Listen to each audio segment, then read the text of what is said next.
भी होता है कि रात को नींद नहीं आती है, मतलब कुछ बातें सोच सोच कर। सर वो भावनाएं इतनी हैवी हो जाती है मेरे ऊपर सर। अब देखो, मुझसे पूछा है तो मैं उल्टा पुल्टा तो बोलूंगा, मेरा काम। इनमें करंट आ रहा है, बताया था उसने इधर छू मत देना। अरे सही बता रहा हूं, उसको ज्ञान दिया और खुद जाकर के धीरे से, वो भी उतार के।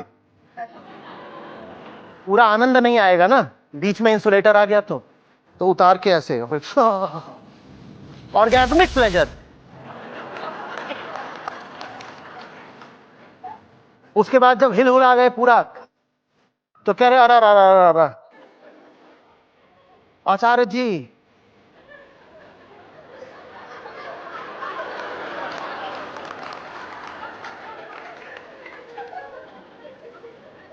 उसके बाद फिर धीरे से वापस जाकर के जूता भी उतार दिया, कपड़े भी उतार दिए, और फिर अब इसमें मैं क्या कर सकता हूं? नमस्ते आचार्य जी। मेरा नाम है, मैं आई हूँ। और मेरा सवाल ये है कि मैं मतलब हमेशा ही भावनाओं में बह जाती हूँ और उससे निकलना बहुत मुश्किल हो जाता है। तो मतलब यही है मेरा क्वेश्चन सर। और मतलब ऐसा भी होता है कि रात को नींद नहीं आती है, मतलब कुछ बातें सोच सोच कर। फिर रात को नींद ना आना तो सर वो ठीक है, ये कोई। भावनाएं इतनी हैवी हो जाती है मेरे ऊपर सर। आपकी क्या उम्र हो गई? सर 26। जो भी भावनाएं आ रही है पहली बार तो आ नहीं रही होंगी ना, है ना? भाई भीतर कोई बैठा है, उसे पहली बार कुछ अनुभव हो रहा है, तो हम कह सकते हैं कि नई बात है। और नई बात है तो प्रयोग कर लेना चाहिए, उसका कोई उपाय या विकल्प भी नहीं होता। बैठिए बैठिए बैठिए।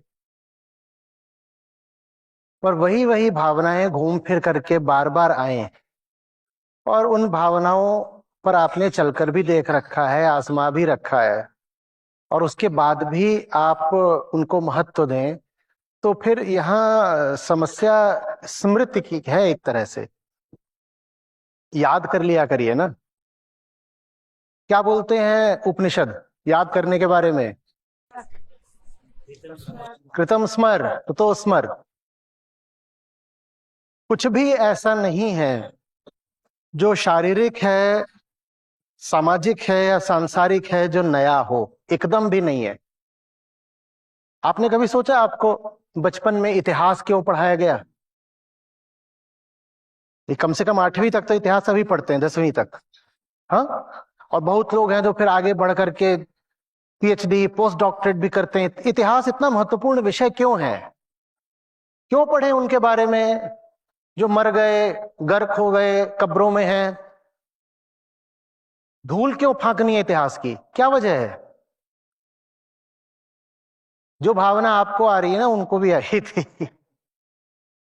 तो उस भावना से क्या होता है ये जानने के लिए इतिहास पढ़ा जाता है।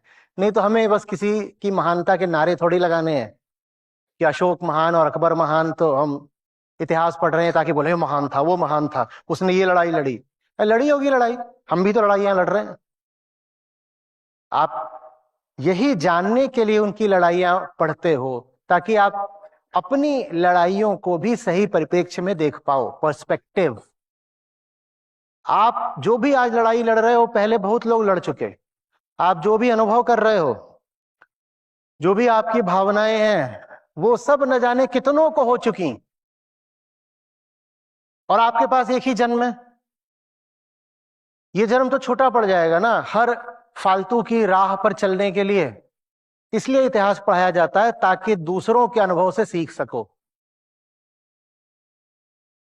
दूसरों के अनुभव दूसरों के नहीं होते, वो समूची मानवता के होते हैं। क्योंकि आपके भीतर भी बिल्कुल वही वृत्तियां हैं जो इतिहास में आज तक किसी के भीतर थीं। उस दिन हम कह रहे थे, वर्ड्सवर्थ की उक्ति है, child is the father of man. मैं उसको थोड़ा बढ़ाना चाहूंगा। The animal is the father of the child. बच्चे को देखो तो पता चल जाता है कि बड़े लोग जो उद्यम करते हैं उसका स्रोत क्या है। सारा स्रोत बच्चे में पहले ही मौजूद होता है बीज रूप में। और बच्चा जो कुछ कर रहा है उसको अगर समझना है तो पशुओं को देख लो। अर्थ यह हुआ कि पशुओं को देख के भी पता चल सकता है कि हमारे क्रियाकलापों का, उद्देश्यों का, प्रेरणाओं का, कर्मों का, भावनाओं का स्रोत क्या है। स्रोत ये शरीर है। तो इतिहास को देख लो, चाहे बच्चों को देख लो, चाहे पशुओं को देख लो, मात्र एक दोहराव दिखाई पड़ता है। क्या दिखाई पड़ता है? दोहराव। वही वही तो है जो हो रहा है लगातार। आप की बड़ी भारी इमारत खड़ी हो रही है, ना जाने कितनी मंजिलों का घर।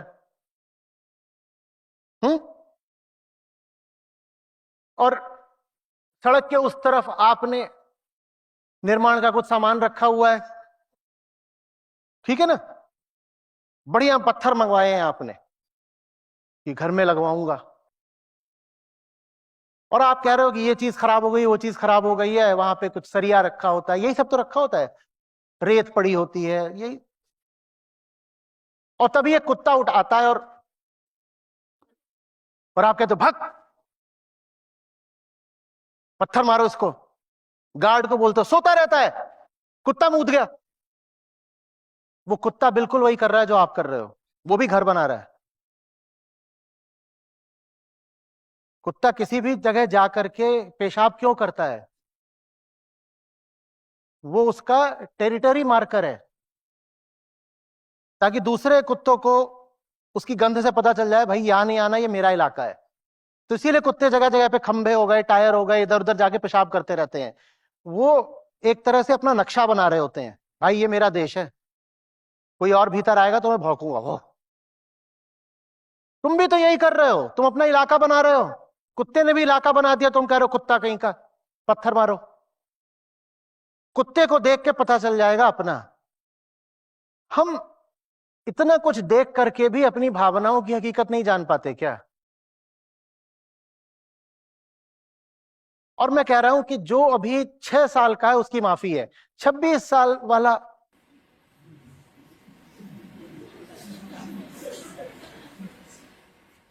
मजबूरी नहीं है, मौज है।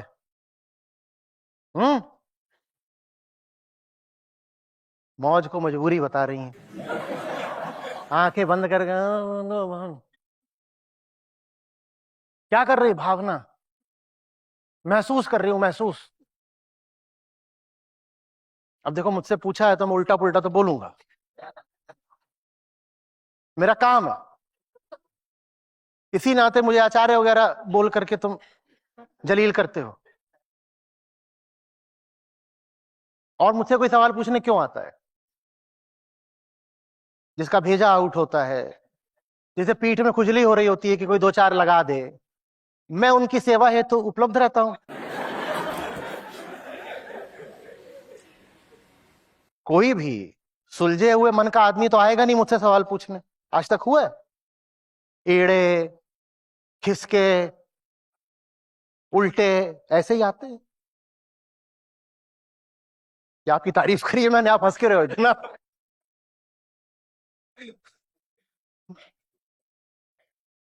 समझ में आ रही है बात? तुम्हारे बारे में जब कुछ मौलिक है ही नहीं, नया, यूनिक, ओरिजिनल, नूतन है ही नहीं, तो तुम उलझे किस चीज में हुए हो? इसमें करंट आ रहा है, बताया था उसने, इधर छू मत देना।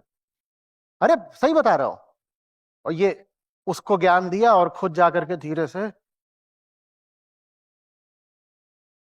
वो भी उतार के।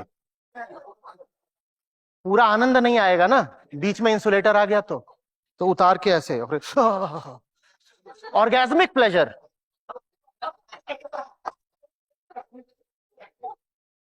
एक बार कर लिया, उसके बाद जब हिल हुला गए पूरा, तो कह रहे अरे अरे अरे अरे आचार्य जी,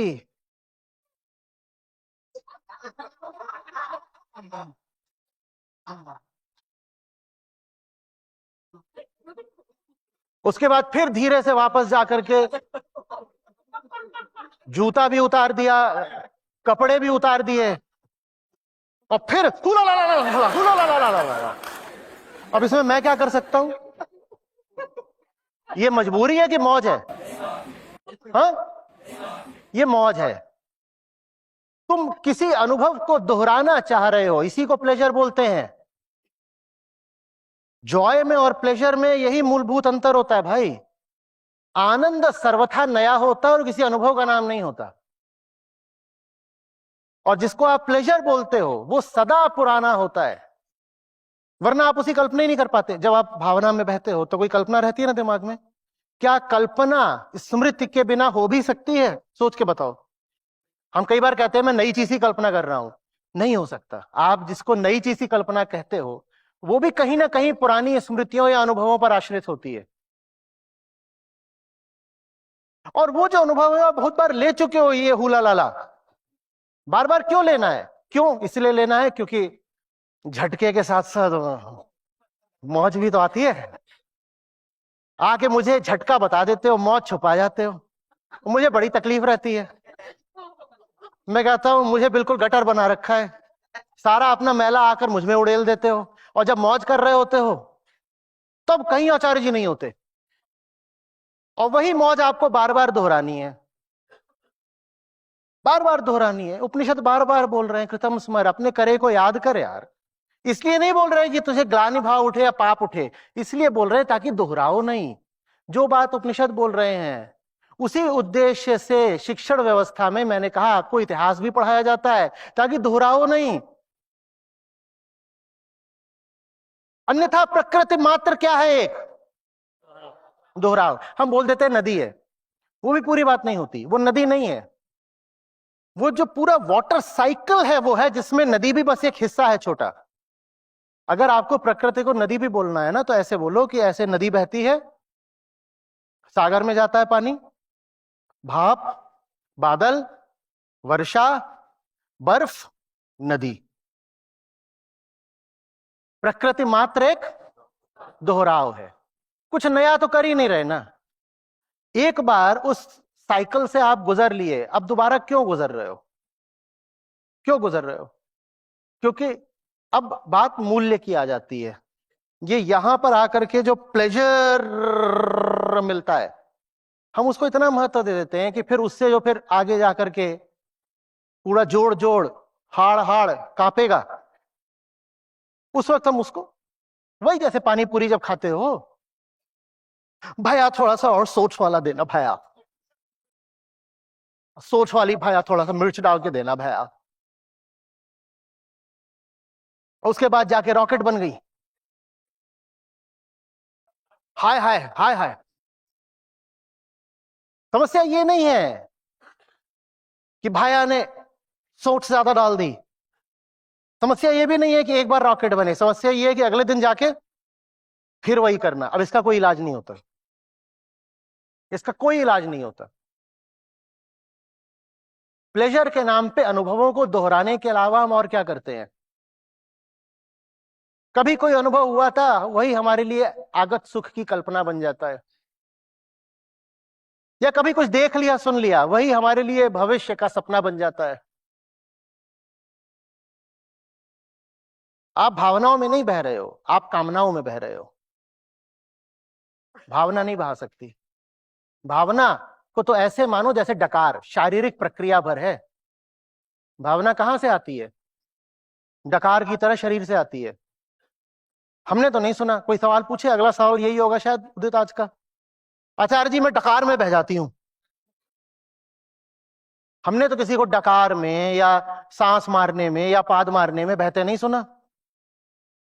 ऐसा होता है? कोई बहता है कभी? या ये भी हो कि दस्त लगे हुए तो मैं बह गई, वो भी नहीं होता।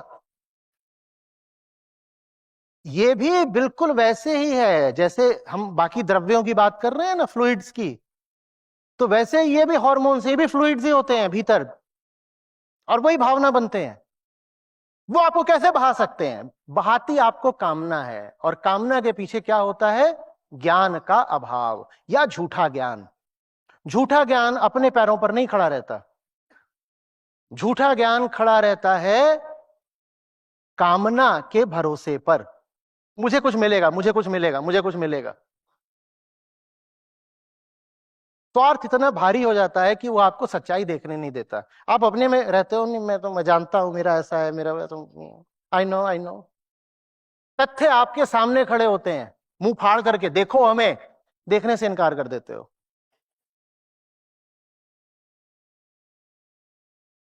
बात समझ रहे हो? कोई ना कहे कि मैं इमोशनल ज्यादा हूं, मेरा तो नेचर है ना इमोशनल।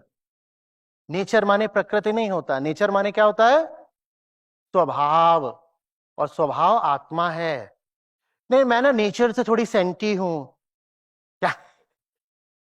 नहीं वो है ना, वो नुन्नू के पापा, वो नेचर से ही थोड़े कमीने हैं।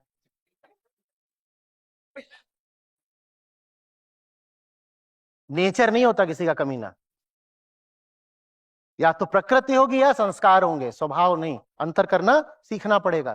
स्वभाव में और प्रकृति में अंतर। प्रकृति से कोई क्रोधी हो सकता है, स्वभाव से कोई क्रोधी नहीं हो सकता। संस्कार से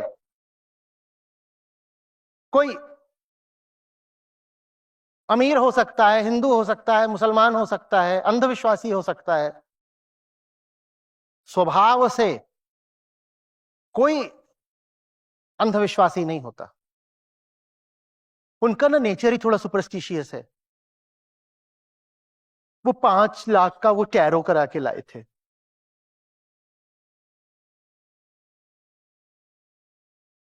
कुछ समझ में आ रही है बात? ये कहना भी एक तरह की सफाई बन जाती है, डिफेंस बन जाता है कि मैं क्या करूं, मेरा तो नेचर ही ऐसा है, मैं क्या करूं, being a woman you know I am emotional. और इसी बात को फिर महिलाओं के खिलाफ देखो कितना इस्तेमाल किया जाता है। ये बड़े काम नहीं कर सकती है तो इमोशनल ज्यादा होती है ना, और बड़े कामों में निर्ममता चाहिए होती है, औरत कैसे करेगी? प्रकृति हो सकती है, स्वभाव नहीं। प्रकृति नहीं चढ़ सकती आपके ऊपर बिना आपकी आज्ञा के। आज्ञा भी नहीं, स्वार्थ के। जब आपका स्वार्थ होता है ना, तो आप प्रकृति के बहावों के साथ जुड़ जाते हो। भावना में आप नहीं बह रहे हो, भावना में आप स्वार्थ देख रहे हो, इसलिए भावना को अनुमति दे रहे हो सर पे चढ़ जाने की। क्रोध नहीं आ रहा आपको, लोग मुझे क्रोध बहुत आता है, क्रोध बहुत आता है, अच्छी, क्रोध बहुत आता है।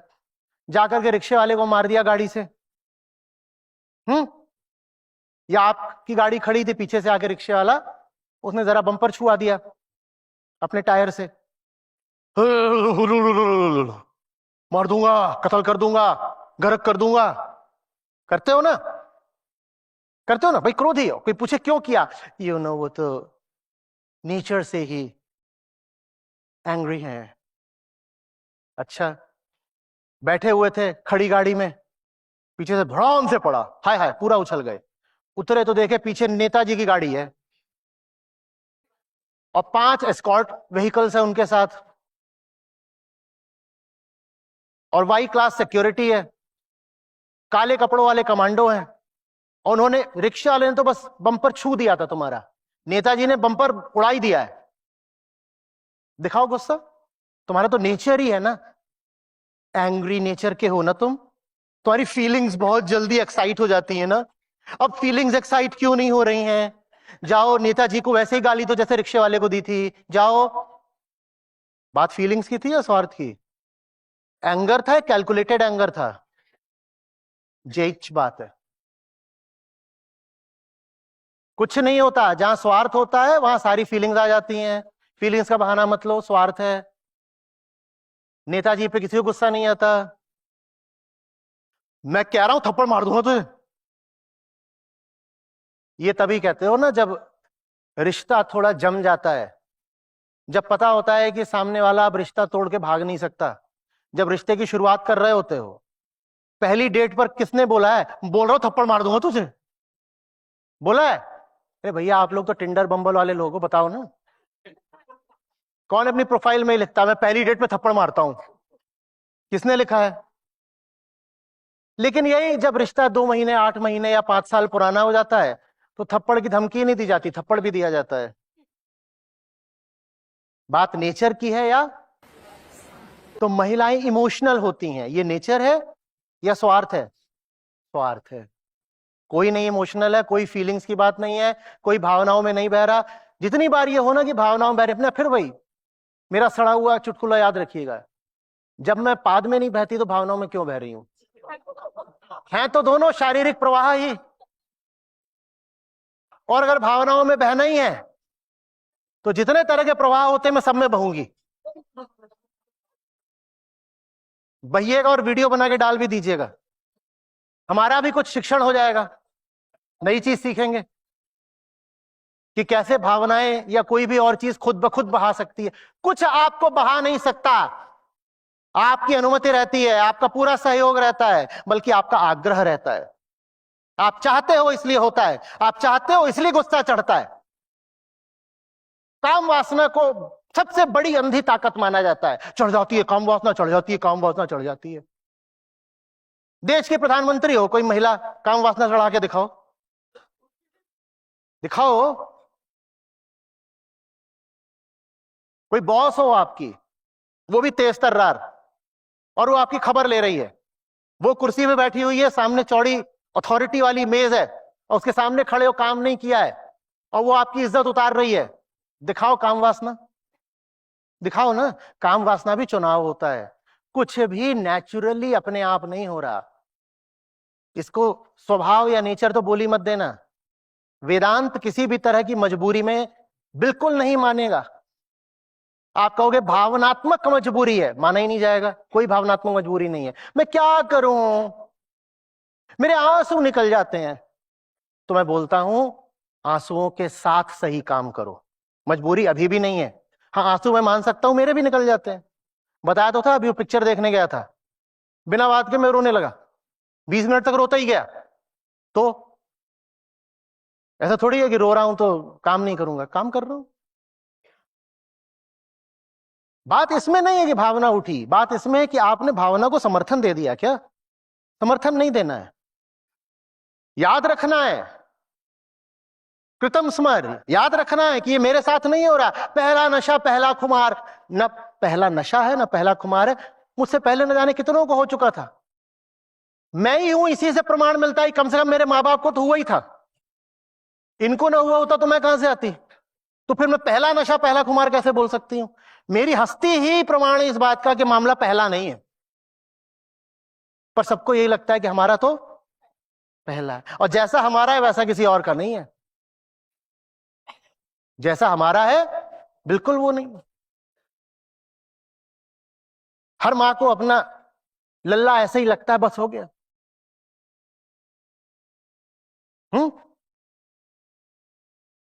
सुना है? जू जू जू जू जू, वो क्या बोलती है उसमें?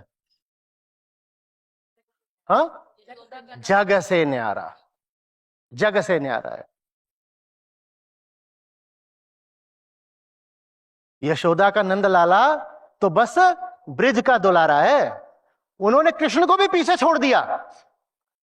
ये मम्मियों के काम है। और पता नहीं कैसे वो सांप ऐसे कर रही है। अरे मैं गायिका को पहले ही माफी मांग रहा हूं, बहुत सुंदर गाना है, मेरे घर में भी खूब चला करता था, मैंने भी खूब उसका रस लिया है, पर अभी कुछ समझाने के लिए बोल रहा हूं। बोलों पर ध्यान दीजिए, क्या बोले? यशोदा का नंदलाला ब्रिज का उजाला है, मेरे लाल से तो सारा जग झिलमिला है। मेरा लाल कृष्ण से भी ऊपर का है। स्वार्थ है तुम्हारा तुम्हारे लाल से, कृष्ण के साथ जो मिलेगा वो आप देख नहीं पा रहे हो, तो अपने लाल के पे लगे हुए हो, मेरा लाल मेरा लाल मेरा लाल। अरे तुम्हारा क्या लाल, सबका लाल होता है, फिर लाल पीले हो जाते हो।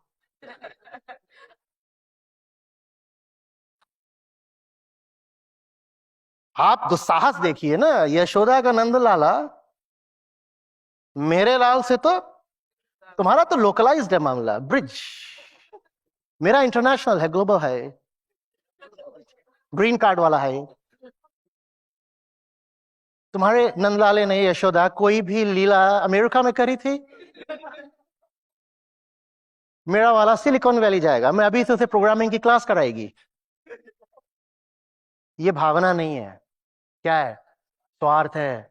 कोई ना कहे कि भावनाओं में बह जाती हूं, स्वार्थ में बह जाते हो।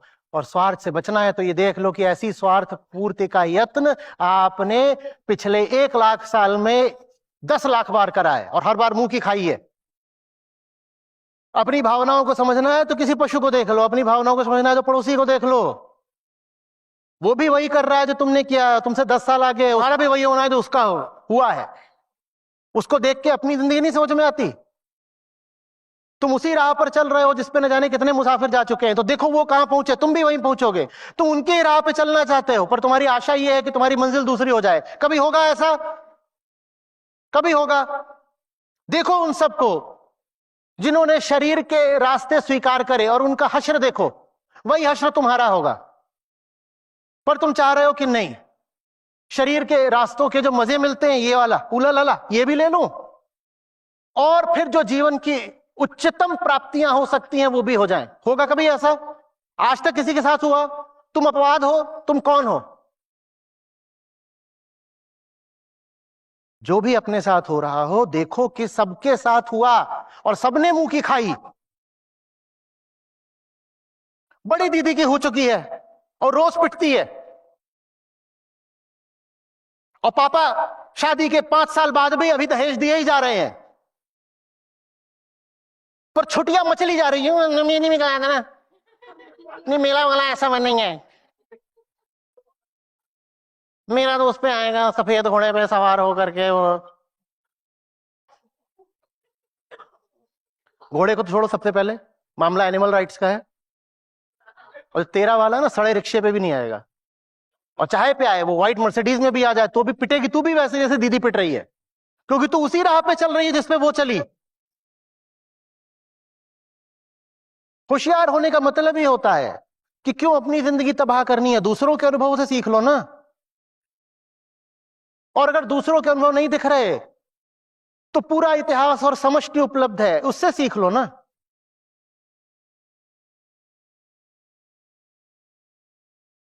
टिंकू भैया हमारे आदर्श हैं। उम्र में 6-7 साल जो बड़ा होता है ना, अक्सर हम उसके फैन हो जाते हैं। बचपन में ऐसा होता है बहुत। मुझे मेरी पहली पॉर्न टिंकू भैया ने दिखाई थी, तो टिंकू भाई के लिए मेरे मन में बेइंतहा इज्जत है।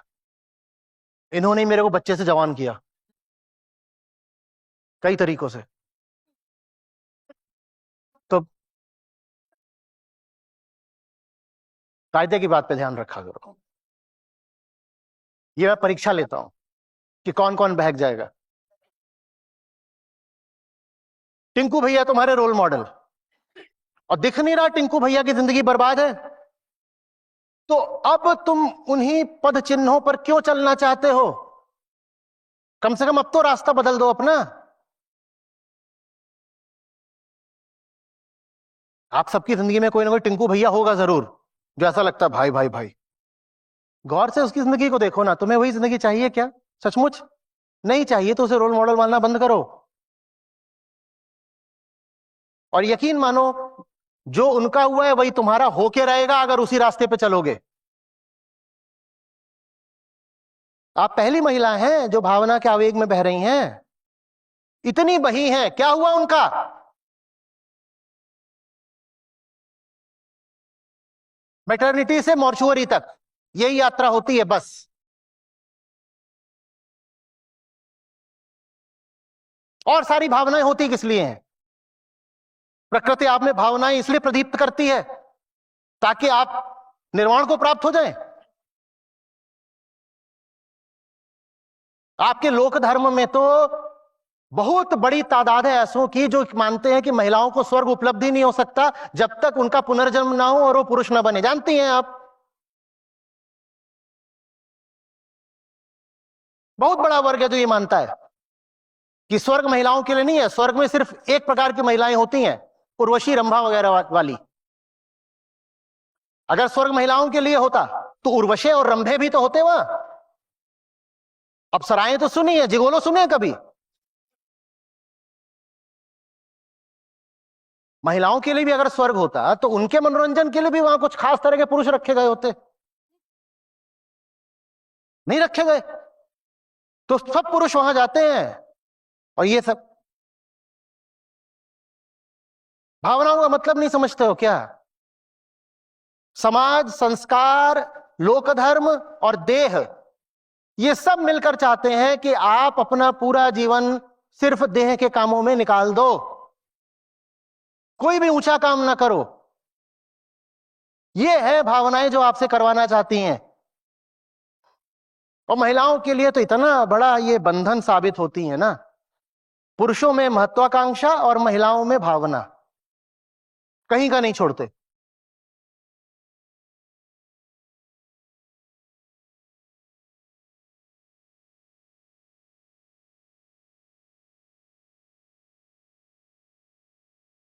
बंधन है भाई, गहना मत माना करो उसको। संघर्ष करना सीखो, ये नहीं कि और अपनी, ये तुम्हारे आंसू नहीं है, ये मोती हैं, ये दीप है। ये भी जैसे शरीर बाकी चीजें उत्सर्जित करता है ना, एक्सक्रीशा, ये भी एक्सक्रीटा ही है, यही मानो। और जो स्थान टट्टी पेशाब को देते हो, वही अपने इन सब भावनात्मक उत्सर्जनों को दिया करो। ये भी बह रहा है, वो भी बहता है, क्या अंतर है?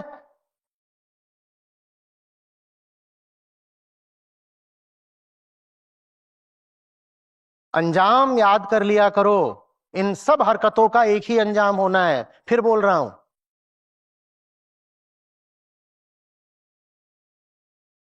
शॉर्ट टर्म में मैटरनिटी, लॉन्ग टर्म में मॉर्चुअरी, और कुछ नहीं। कोई जवान लड़की बोले कि मैं बहुत इमोशनल हो रही हूं, उसका एक ही मतलब होता है, क्या? मैटरनिटी। प्रकृति आप में जितनी भी भावनाएं उठा रही होगी आपकी उम्र में, वो ले दे के कहीं ना कहीं सेक्स से ही संबंधित होंगी। और भारत में तो और ज्यादा होता है हमारे सामाजिक संस्कारों की वजह से। कोई लड़की रो रही हो, 80% संभावना है उसको सेक्स मिल जाए, उसका रोना बंद हो जाएगा। कोई लड़का बहुत क्रोधित हो, जिंदगी से बिल्कुल बेजार, आत्महत्या करने जा रहा हो, 80% संभावना है उसको सेक्स दे दो, वो कहेगा लाइफ इज कूल।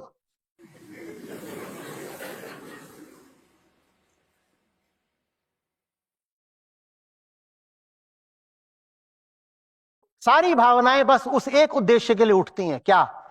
प्रोक्रिएशन। वो भावना कुछ भी हो सकती है, वो भावना ये भी हो सकती है मैं बहुत अकेली हूं, मैं बहुत सबको तो अकेलेपन की बड़ी प्रॉब्लम है, ये रहता है कि नहीं? Oh I am feeling so lonely. ये लोनली फीलिंग का मतलब बस एक होता है, क्या? ठरक।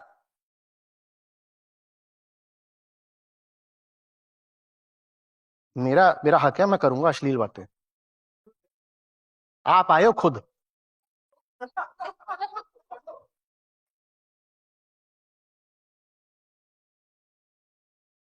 इससे हमारे युग का पता चलता है कि सच अश्लील हो गया है।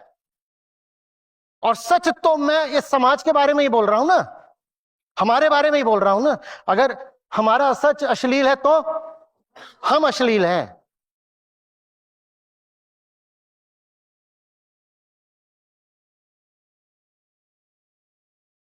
मूड स्विंग्स, ये वो, उसका थोड़ा सा उपचार करना होता है तो कुछ खा लो, उसका ज्यादा बड़ा उपचार करना है तो सेक्स कर लो। खाने वाला उपचार 3-4 घंटे चलता है, सेक्स वाला 1-2 दिन चल जाएगा, 2 दिन बाद फिर उसी स्थान पे वापस आ जाओगे। कितनी बार दोहराना है? कितनी बार दोहराना है? और साइंस से आगे पूछ लो ना, मूड लिफ्टिंग हॉर्मोन्स जबरदस्त तरीके से सीक्रेट होते हैं सेक्स में। कोई आदमी बिल्कुल जिंदगी से बदहाल हो, उसको सेक्स भी मत दो, वो हॉर्मोन्स दे दो जो जो सेक्सुअल एक्टिविटी में सीक्रेट होते हैं, उसको ऐसा लगेगा कि जिंदगी गुलजार है। कुछ चूहों पे प्रयोग करा गया था, पता है ना ये प्रयोग? चूहों को सेक्स हार्मोन लगाया गया और उसी समय पर वहां सामने कुछ घंटी वगैरह थी, कुछ साथ में बजाई गई। चूहों ने कोरिलेशन बना लिया कि ये घंटी बजती है और ये हार्मोन मिलता है, माने प्लेजर मिलता है। तो चूहों ने घंटी और प्लेजर में रिश्ता बैठा लिया। वो जब उनको इंजेक्शन लगे या गोली दी जाए, जो भी था, तो घंटी बजे, तो चूहों ने कहा मतलब घंटी बजाएंगे तो प्लेजर पाएंगे। चूहों ने तब तक घंटी बजाना चालू रखा जब तक वो मर नहीं गए। उन्होंने इतना एक्सेसिव प्लेजर ले लिया कि वो मर ही गए, और मरने से पहले बहुत कुछ उन्होंने झेला, क्योंकि आप यकायक नहीं मर जाते।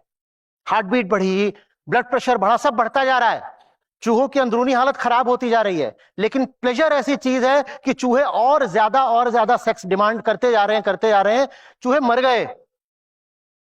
मर गए लेकिन रुके नहीं। चूहों से ही सीख लो।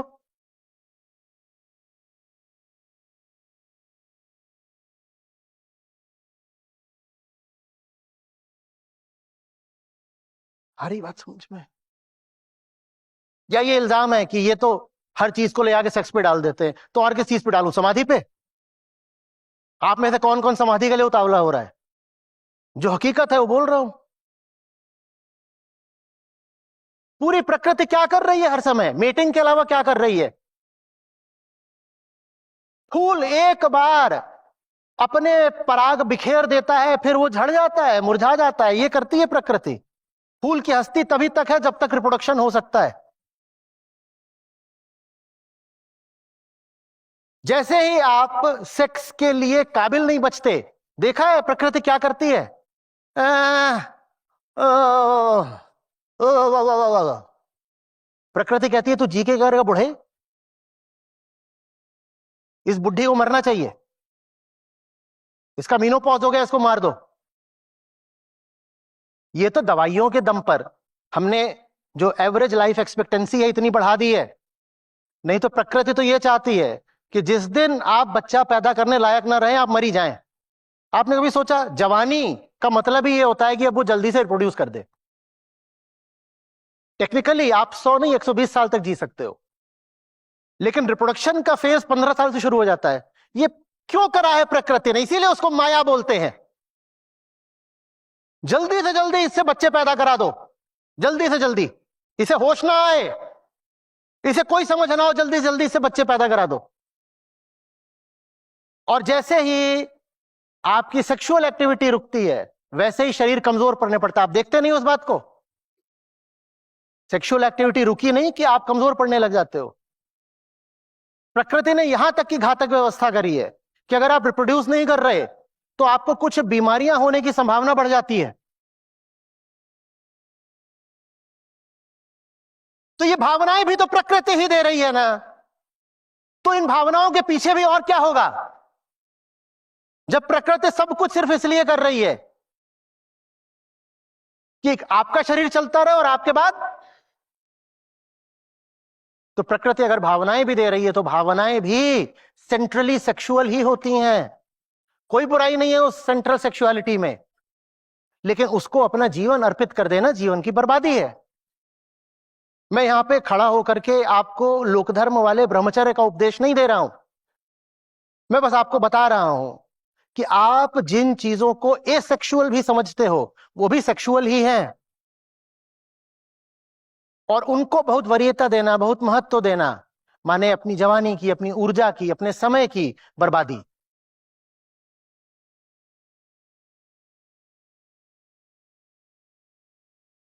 ज्यादा इरिटेटेड हो गया?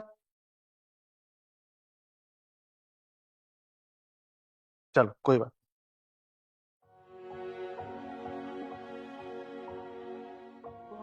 मेरा नाम निशा मिश्रा है। मैं आचार्य जी को 2022 से सुन रही हूँ और लाइव से 1 साल से जुड़ी हूँ। और आचार्य, मैं एक